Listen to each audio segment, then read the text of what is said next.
Selection की बात आती है, इनफैक्ट मैं बता दूं छात्रों को यहाँ पे, एजुकेशन सेक्टर एक ऐसा सेक्टर जिसमें जॉब बहुत बढ़ रहे हैं, बहुत सारे जॉब आने वाले हैं अगले कुछ सालों में, क्योंकि यूनिवर्सिटीज और इंस्टीट्यूट से बन रहे हैं। लेकिन मैं बिल्कुल सहमत हूं अपने कोलीग से यहाँ पे कि एटीट्यूड इज नंबर 1।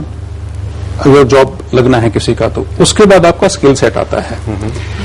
आज जो एक यूथ निकलता है यूनिवर्सिटी और इंस्टीट्यूशन से, वो ये उम्मीद लेके आता है कि 2 साल के अंत में या 4 साल के अंत में, मैं डिपेंडिंग ऑन कौन सा कोर्स कर रहा हूं, जॉब मेरे साथ प्लेटर पे आएगा। ऐसा नहीं है। जॉब आपको अर्न करना पड़ता है। अपने आप को जब आप यूनिवर्सिटी और संस्थान में हैं, आपको ट्रेन करना पड़ता है। अगर कंपनी के पास आपको इंस्टीट्यूशन मिला सकता है, आपसे एक क्वालिफिकेशन आपकी हो गई है, लेकिन सिलेक्ट होना आपके अपने ऊपर है कि आप किस तरह से अपने आप को प्रेजेंट करते हैं, किस तरह का एटीट्यूड दिखाते हैं, किस तरह का नजरिया, जैसा कि बताया गया है यहाँ पे, सब कुछ उसी पर निर्भर करता है, चाहे वो एजुकेशन हो चाहे कोई दूसरी इंडस्ट्री हो। जी, आपका सवाल।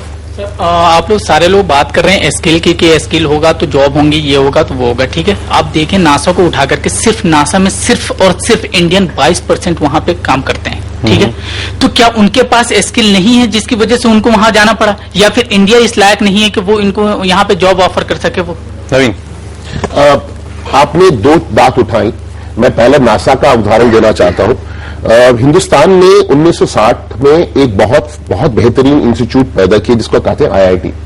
उन लोगों के लिए हिंदुस्तान में नौकरियां नहीं थी, वो लोग अमेरिका गए, उन पे डेडिकेशन थी, उनकी कम्युनिकेशन मैथमेटिकल एबिलिटी बहुत ज्यादा थी।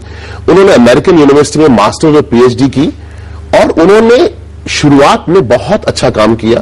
तो NASA was forced, American respect merit, और नासा में 22 क्या 34% लोग अब हिंदुस्तान से हैं। तो वो उन हिंदुस्तानियों की अथक परिश्रम और उनकी लगन से हुआ।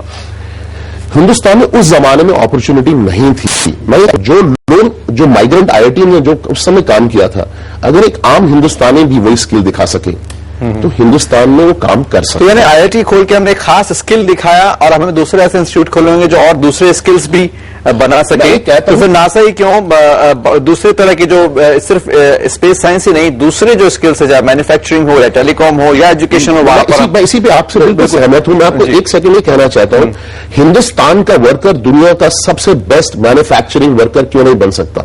हमारे हेल्थ केयर प्रोफेशनल दुनिया के सबसे बेहतरीन क्यों नहीं बन सकते? बन सकते हैं अगर उनके अंदर एटीट्यूड है, मैथमेटिकल एबिलिटी है, डोमेन स्किल है और आगे बढ़ने की इच्छा है। चाहे वो देश के किसी भाग से हम आगे बढ़ सकते हैं, हमारे अंदर क्षमता है।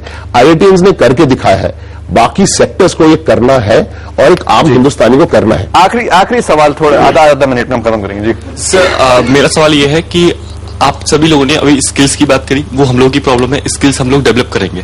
नेक्स्ट चीज आती है कि इंडस्ट्रीज में अपॉर्चुनिटीज हैं कि नहीं। आपने हम लोग को बताया कि इंडस्ट्री में अपॉर्चुनिटीज हैं, लेकिन नेक्स्ट पॉइंट ये है और ये प्रॉब्लम ये है कि उन अपॉर्चुनिटीज का डिस्ट्रीब्यूशन किस तरीके से है। डिस्ट्रीब्यूशन जो है वो बेसिकली मेट्रो सिटीज में ज्यादा है, इंडस्ट्री जितनी भी ज्यादातर है वो बड़े बड़े शहरों में है, वो गांव में या छोटे शहरों में कैसे पहुंचेगी? सुनील, संक्षेप में जाना चाहेंगे कि क्या सभी को दिल्ली, मुंबई और चेन्नई जाना पड़ेगा नौकरी के लिए या दूसरी जगह उम्मीद है? नहीं, ऐसा कोई जरूरी नहीं है।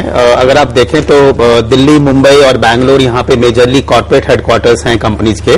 बट अगर कोई भी कंपनी उठा के देखे, आज फार्मा लीजिए, आप कंज्यूमर गुड्स की FMCG, FMCD लेते हैं, उनके चैनल्स हैं, उनके चेन्स हैं जो कि आई थिंक छोटे छोटे डिस्ट्रिक्ट लेवल तक गए हुए हैं और कंपनियां वहां पे भी इंप्लॉयज करती हैं लोगों को, सेल्स में, प्रोक्योरमेंट में, सप्लाई चेन में, मार्केटिंग में, हर तरह के रोल्स के लिए वहां पे इंप्लॉय करती है। तो अगर आप कॉर्पोरेट बेस्ड रोल देखते हैं, क्योंकि हमारा आइडल भी होता है कि कॉर्पोरेट और एक जनरल मैनेजर और एक वाइस प्रेसिडेंट का आइडल होता है, वो जॉब्स डेफिनेटली मेट्रो में होती है क्योंकि हेडक्वार्टर्स होते हैं। और बहुत सारी चीजें देखनी होंगी कि उस माइग्रेशन का आपकी जिंदगी पर, आपके परिवार पर क्या असर पड़ेगा। बेशक आप सभी ने वक्त निकाला, बहुत बहुत शुक्रिया। राज सिंह, नवीन जी, सुनील जी, बहुत बहुत शुक्रिया। मनी मंत्र में आगे भी पैसा और पॉलिसी की बात करते रहेंगे। बहुत बहुत शुक्रिया।